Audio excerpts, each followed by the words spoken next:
भाई, हमने पहले भी बाजार को लेकर के चर्चा करी थी और कुछ समय ऐसा बाजार में आता है कि बाजार आपकी परीक्षा लेता है। और वो परीक्षा बहुत ही कठोर परीक्षा होती है, समय अनुसार और अंक के अनुसार और परिस्थितियों के अनुसार। अब पिछले हमने कुछ साल 1.5 साल से देखा है कि पिछले साल अगर आप पूरा कैलेंडर ईयर देखें, जनवरी 2025 से लेकर के दिसंबर 2025, तो हायर सिंगल डिजिट रिटर्न मिला, जो कि बहुत कम माना जाता है इतिहास की अगर हम तुलना करें। इस साल शुरुआत जो हुई और शुरुआत के बाद जिस प्रकार के घटनाक्रम हुए, युद्ध की परिस्थिति खड़ी हुई और उसके पश्चात एक दायरेबंद कारोबार और फिर धीरे धीरे करके बाजार संभला। और फिलहाल जब हम बात करें तो 24,100 के पार निफ्टी कामकाज कर रहा है। तो मैं ये चीज देखता हूं अभिषेक भाई कि प्याला जो है ना वो आधा भरा हुआ है, न कि प्याला आधा खाली है। और ये मेरी सोच इसलिए अभिषेक भाई, क्योंकि हम सर्वोच्चम ऊंचाई के करीब है, न हम सर्वोच्चम निचाई के तरफ हमारा पलड़ा झुका हुआ है या उसके करीब जा रहे हैं। दूसरी तरफ युद्ध को लेकर के जो भी खबरें आ रही हैं, ट्रंप को जो भी बोलना है और जो भी करना है, और खास करके जो कच्चे तेल यातायात मार्ग स्ट्रेट ऑफ हॉर्मुज और सुबह दूसरा समुद्री यातायात मार्ग रेड सी को कुछ अटैक करने की या फिर कुछ आक्रमण करने की बात ईरान ने की है, उसको लेकर के चिंता है।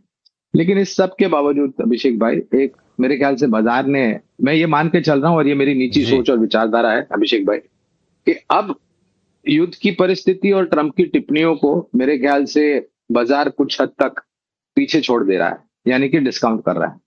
हाँ, ये बात अलग है कि परमाणु और ना फिर उसके बाद कुछ बहुत ज्यादा आक्रमण होता है तो बात अलग है। मैं अपने आप को किस तरीके से जी। महफूज रखता हूं या फिर जुड़े रखता हूं, तो मैं यही सोचता हूं कि भविष्य के बारे में और एक सकारात्मक सोच लेकर के आगे बढ़ता हूं। क्योंकि बाजार में अभिषेक भाई, अगर आप सकारात्मक सोच लेकर के नहीं चलते हैं तो आपको बाजार जी। में होने का कोई अर्थ नहीं। व्यू आप ही दीजिए बीएचईएल को लेकर। सॉलिड कंपनी, नंबर सामने, नंबर बढ़िया, प्रॉफिट में आ गई है। क्या थोड़ा नीचे जाए तो नए निवेशक बाइंग के बारे में सोचें? अभिषेक भाई, पहले तो अगर आप अन्य आय के आंकड़े को निकाल भी डालें ना तो मुनाफा है, यानी कि घाटे में से बहुत बेहतरीन तरीके से कंपनी मुनाफे में आई है। और ये एक बहुत ही सकारात्मक बात है, क्योंकि एक लंबे समय से यही चीज भेल यानी कि बीएचईएल को चिंता थी, लोगों को चिंता थी, हम जैसे विशेषज्ञ, कि कंपनी मुनाफे में कब। ऑर्डर बुक आपने सही फरमाया बहुत मजबूत और सक्षम है, लेकिन एग्जीक्यूशन की जो गति है वो बहुत धीमी थी। अब परिस्थिति में बहुत बड़ा बदलाव हुआ है और मेरे ख्याल से स्टॉक अपने सर्वोच्चम ऊंचाई के आसपास कामकाज कर रहा है। एज अ डिस्क्लोजर, बीएचईएल पर बुनियादी दर के आधार पर खरीदारी की राय है। पहले तो अगर आपका निवेश है निचले स्तर पर तो बने रहे। अगर आप नया निवेश करने की विचारधारा रखते हैं तो पूरी ताकत लगा करके इस स्तर पर पूरा निवेश मत कीजिए, लेकिन हाँ, 25, 30, 40, 50% जितनी भी आपकी जोखिम झेलने की क्षमता है उसको एकजुट करके इस स्तर से शुरुआत कीजिए और गिरावट पर जोड़ते जाए। और मैं ये भी कहना चाहूंगा अभिषेक भाई कि ऐसा लगता है कि अब जो परिवर्तन हो रहा है भेल में एग्जीक्यूशन को लेकर के ऑर्डर बुक की, वो बेहतरी के लिए हो रहा है। क्षमा चाहता हूँ। देखिए, जब बाजार ही दायरेबंद हो तो दिग्गजों का भी दायरेबंद कामकाज करना लाजमी बनता है अभिषेक भाई। क्योंकि अगर दिग्गज जब योगदान देना शुरू करेंगे तो बाजार की सूचकांक जो दिग्गज है, निफ्टी सेंसेक्स, वो भी ऊपर की तरफ चलना शुरू करेंगे। और नतीजे कल रिलायंस इंडस्ट्रीज के हैं। मेरे ख्याल से बाजार बंद होने के बाद देर शाम को रिलायंस इंडस्ट्रीज के नतीजे आएंगे। एचडीएफसी बैंक के नतीजे मेरे ख्याल से 18 तारीख को है। HDFC, axis bank, ICICI bank, Kotak bank और यस बैंक, यानी कि ये शनिवार जो है वो बड़ा वित्तीय भारी दिन है अभिषेक भाई, नतीजों को लेकर के। लेकिन जब कभी भी जो हमारी विचारधारा है सकारात्मक, बाजार जब कभी भी ये दायरेबंद से ऊपर की तरफ निकलेगा और जो भी ऊपर के पड़ाव है उसको तोड़ के पार करके जब ऊपर जाएगा, तो यही सब कंपनियां हैं अभिषेक भाई जो बहुत बड़ा योगदान देंगे। और मैं ये बिल्कुल मानता हूं कि, और मैं विश्वास है मेरा अभिषेक भाई, हालांकि मैं भविष्यवाणी करता नहीं हूं, आप तो जानते हैं हमको, लेकिन मुझे ऐसा लग रहा है कि इस साल के अंत तक, दिसंबर 2026 तक, शायद हम एक नई सर्वोच्चम ऊंचाई को छुएंगे और एक नया शिखर बनाएंगे। ऐसी मेरी विचारधारा है और इसमें इन सभी कंपनियों का योगदान रहेगा।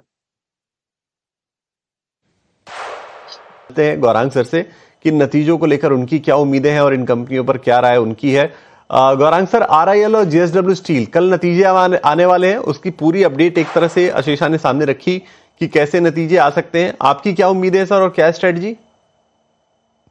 पहले तो डिस्क्लोजर दे देते हैं विकास जी कि दोनों ही कंपनियों पर बुनियादी तर्क के आधार पर खरीदारी की राय है हमारे तरफ से।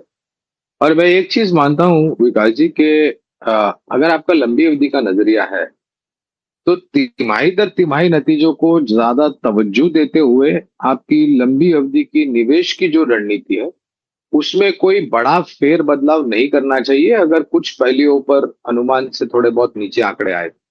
हाँ, अगर ये तिमाही दर तिमाही परिस्थिति रही नकारात्मक तो फिर आपको रणनीति बदलने की आवश्यकता है। अन्यथा अगर एक तिमाही में कुछ कारणों को लेकर के दबाव आता है तो वो कोई बड़ा कारण नहीं होना चाहिए लंबी अवधि के निवेशकों को विपरीत विचारधारा रखने के लिए या फिर बेच करके निकल जाने के लिए। और एक बात वास्तविकता यह है कि कोई भी क्षेत्र हो, कोई भी कंपनी हो, छोटी दिग्गज हो या मझौली कंपनी हो, एक या दो तिमाही में कुछ चीजों को लेकर के दबाव रहते हैं। ऐसा नहीं है कि आपको निरंतर 12-15% की वृद्धि सभी पहलुओं पर नजर आए। तो खरीदारी की राय तो दोनों पर है लंबी अवधि के लिए, और मैं ये मान के चलता हूं कि नतीजों में जो हमारा अनुमान है उससे बेहतर शायद आंकड़े आने की संभावना है। अब देखते हैं नतीजे किस प्रकार से आते हैं। बिल्कुल, चलिए जी पूछिए, क्या सवाल है? ये हमने विप्रो लिए हैं 100, और इसको क्या लॉन्ग टर्म का था हमारा, लेकिन ये काफी पीछे जा रहा, 204 में खरीदे थे। बिल्कुल ठीक। जी जी हाँ जी, आपका सवाल लॉन्ग टर्म के लिहाज से है? जी जी जी बिल्कुल ठीक, शुक्रिया अपना सवाल भेजने के लिए। स्वाति जी, आई होप आपने सवाल सुना होगा। विप्रो को लेकर सवाल है और 204 पर इन्होंने खरीदा था, 177 पर रहे, लेकिन आज तमाम आईटी स्टॉक्स बढ़िया परफॉर्म कर रहे हैं, बाजार को भी सपोर्ट कर रहे हैं, जिसके चलते विप्रो में भी करीब 1.5% की तेजी है। लेकिन इन लेवल्स पर करीब 2600 के आसपास का लॉस इन्हें होता हुआ, जितने भी लोग आईटी में हैं कहीं ना कहीं उन्हें थोड़ा नुकसान जरूर झेलना पड़ रहा है, क्योंकि पूरा आईटी एक करेक्शन के दौर से गुजरता हुआ हम देख रहे हैं। अब ऐसे में आपको विप्रो के चार्ट्स कैसे नजर आ रहे हैं? लंबी अवधि के हिसाब से इन्होंने लेकर रखा है, तो क्या इन्हें लंबी अवधि के लिए बने रहना चाहिए? आने वाले दिनों में बढ़िया मोमेंटम तमाम आईटी स्टॉक्स दिखाएंगे और खासकर की विप्रो। यस, डेफिनेटली विप्रो में जिस हिसाब से हम लोग ने सेलिंग देखी है ऑलमोस्ट फ्रॉम 2023 के ऑनवर्ड्स, ऑलरेडी प्राइस करेक्शन काफी हो चुका है, ओवरसोल्ड जोन। ये बिकॉज ऑफ एआई के वजह से हमें काफी सेलिंग प्रेशर देखने मिल रहा है आईटी पैक में। अब आप लंबा नजरिया रखते हो, मिनिमम साल या 2 साल का, तो this are the good prices, क्योंकि करेक्शन काफी हो चुकी है। ऑलमोस्ट 370 का स्टॉक हमें 177 रुपीज में मिल रहा है, तो डेफिनेटली पोर्टफोलियो में ये पर्टिकुलर स्टॉक इंक्लूड करना चाहिए। बट स्विंग ट्रेडिंग या 2-3 हफ्ते के हिसाब से मत अपना पोजीशन बनाइएगा। इसमें एटलीस्ट आपको साल भर का व्यू रखना पड़ेगा, तो आईटी में फ्रेश लॉन्ग पोजीशंस बनाने के लिए ये सही मौके हैं। आई विल नॉट सजेस्ट कि 100% आप इन्वेस्टमेंट कीजिएगा, बट डेफिनेटली ये प्राइस पे 20-30% whatever the quantity you are planning, यहाँ पे 20-30% आप एड ऑन भी कर सकते हो। इसमें शॉर्ट टर्म के लिए टारगेट 220 to 230 के लेवल्स तक है, तो डेफिनेटली लंबे के नजरिए के हिसाब से विप्रो आप होल्ड कर सकते हो अपने पोर्टफोलियो में। जी।